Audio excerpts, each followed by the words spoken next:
Welcome to the Man on the Moon, everyone. Today I wanted to go ahead and talk about 20 different slang terms or unique terms to cryptocurrency. Now, a lot of people that get into the cryptocurrency space might just start to hear a lot of new words they may have never heard before. Maybe they're surfing through a Reddit thread. Maybe they're on Facebook, on Twitter, wherever you are. You might just start to come across some terms that seem foreign to you that you may not be used to. Now, obviously, there's a lot more than 20 that are out there. I just wanted to cover 20 of the, maybe not the most common, but more common ones I at least have seen in the past. Now, I'm not covering these in any particular order, but the first one that we're going to start with today is FOMO, and that's FOMO. And essentially all that stands for is a fear of missing out. This essentially refers to people who may have heard of the gains of the specific cryptocurrency or in cryptocurrency in general and have this fear of missing out and want to go ahead and enter the market simply because they're fearful of not being able to realize those gains themselves.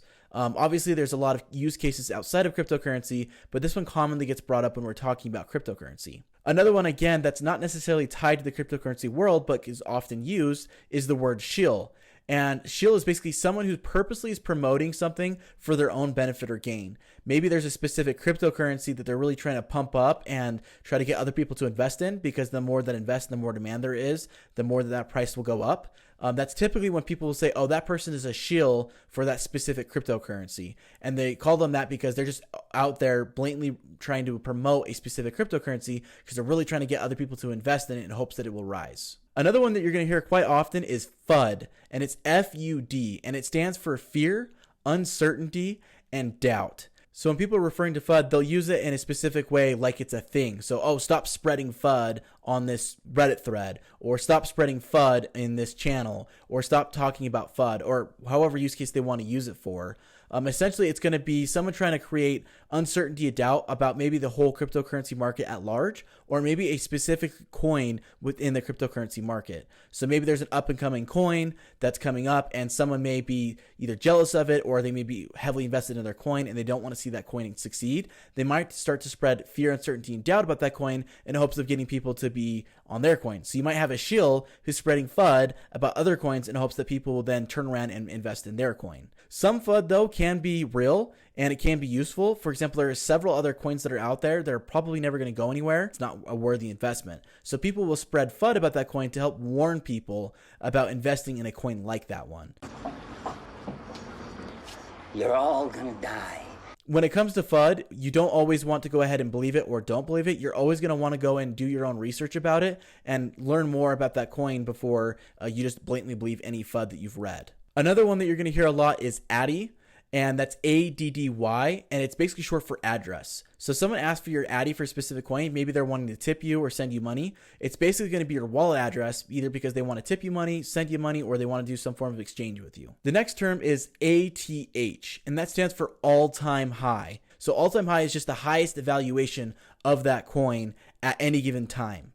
DYOR stands for do your own research. And I know I referred to that slightly before, but a lot of people will tell people to do their own research, usually in response to FUD, or because someone's really asking a lot of questions about a coin and wanting to get involved with it. They will tell people to go ahead and do your own research on it before you invest. So you may see that in Reddit threads or in other places when people are talking about it, but DYOR simply stands for doing your own research. Another term you're going to hear a lot is gas. And a lot of people get confused when they hear that because they think we're talking about cars.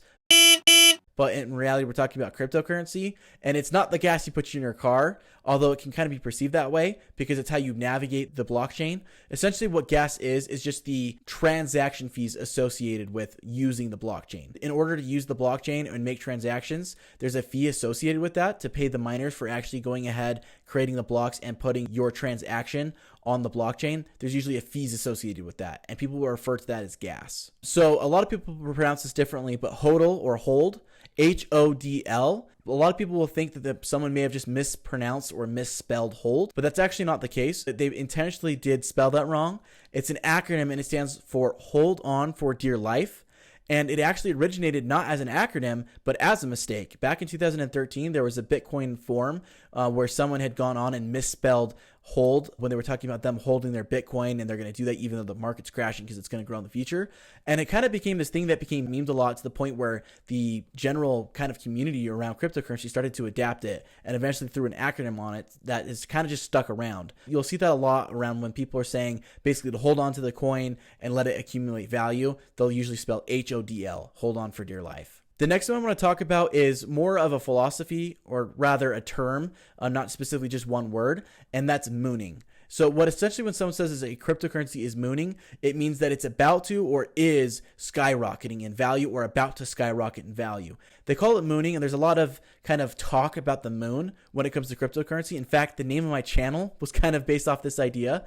Was a lot of people talk about their cryptocurrency going to the moon, or we're going to the moon, or next stop is the moon, or we're mooning. And a lot of this moon talk is not because cryptocurrency investors are lunatics. Oh, okay. I see what you did there. Simply put, when you look at the actual graphs, when a cryptocurrency starts to go up in value, as that starts to go up, when it's going to the moon or a moonshot, it's almost a straight line upwards when you're looking at the candlesticks on a chart. And so people like to refer that as going to the moon. They're on a rocket. They're taking off for the moon. And that's where a lot of that culture has come from, is this idea of those large candlesticks going upwards. And it's no longer just an upward trend. So it's not like a right angle upwards on a chart, but it's actually going straight up. 3, 2, 1, 0. All engine running. Liftoff. We have a liftoff. The next term is whale. So when we're talking about a whale, we're definitely not talking about the large sea animal that you see in the ocean. We're not talking about Moby Dick, although it can feel like Moby Dick sometimes when they come crashing down and dropping the price on a cryptocurrency.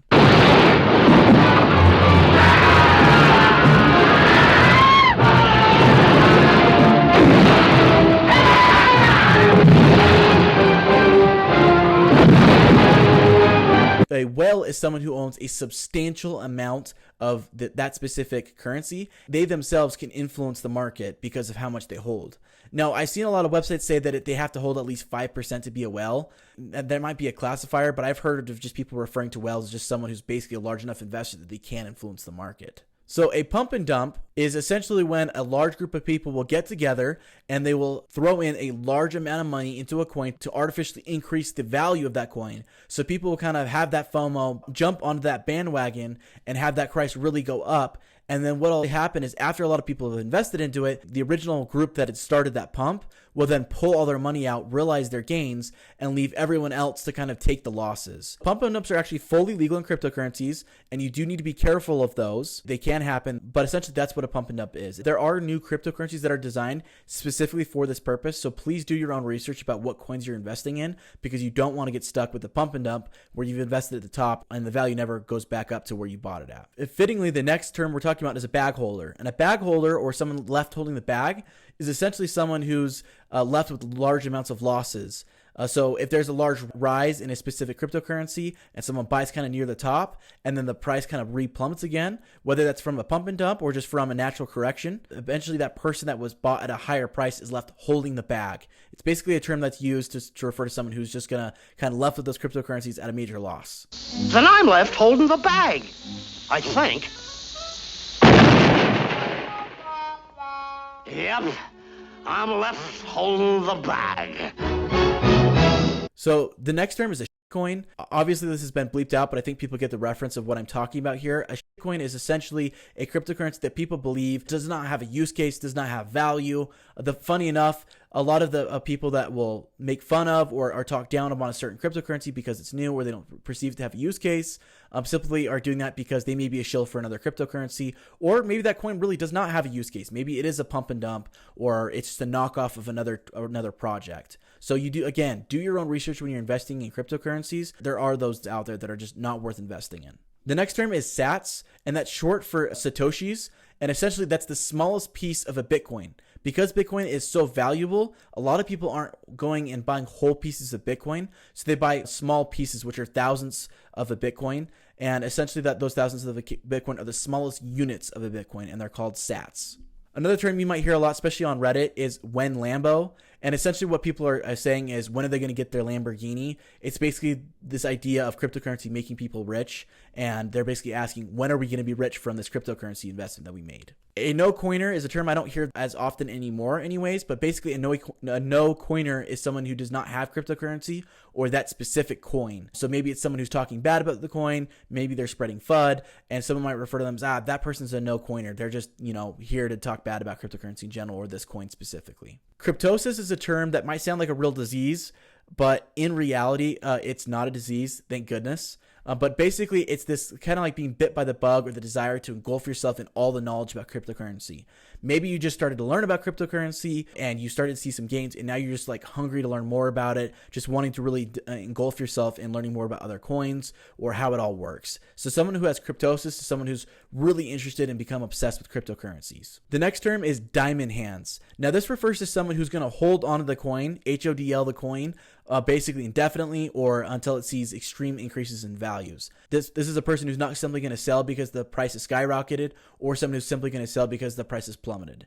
Now the reverse of that would be the next term, which is paper hands. This is usually a person who can't handle the stress of the coin. Maybe they sell because the price starts to go down a little bit and they don't want to realize losses. So they'll sell ironically at a loss to try to prevent future losses, or someone who sees some marginal gains and so they sell out to realize those gains. So a lot of people refer to them as paper hands, or someone who's not willing to kind of hold through those rises and those drops with the volatility of the market. Now, the next term is less of a slang and more of an actual term used, and that's the mainnet. You may hear people refer to something called the mainnet. Essentially what that is that's the blockchain fully functional and actually holding a real use case is essentially what that refers to. Obviously, we can get a lot more technical on that, but this video is mostly just to go over what they mean as far as the terms go. So that's basically all the terms I wanted to go over in this video. Go ahead and shout out maybe some of the terms that you like the most, or maybe there's some that I missed that you see a lot more often. You want to leave down in the comments and maybe explain what they are for new cryptocurrency users.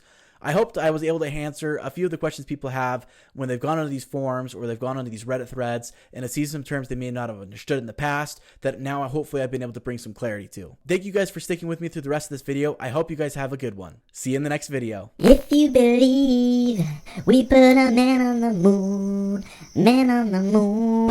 Oh, this is awkward. Didn't know you're still here. Don't forget to like and subscribe to the channel. And, of course, click the notification bell. Bye.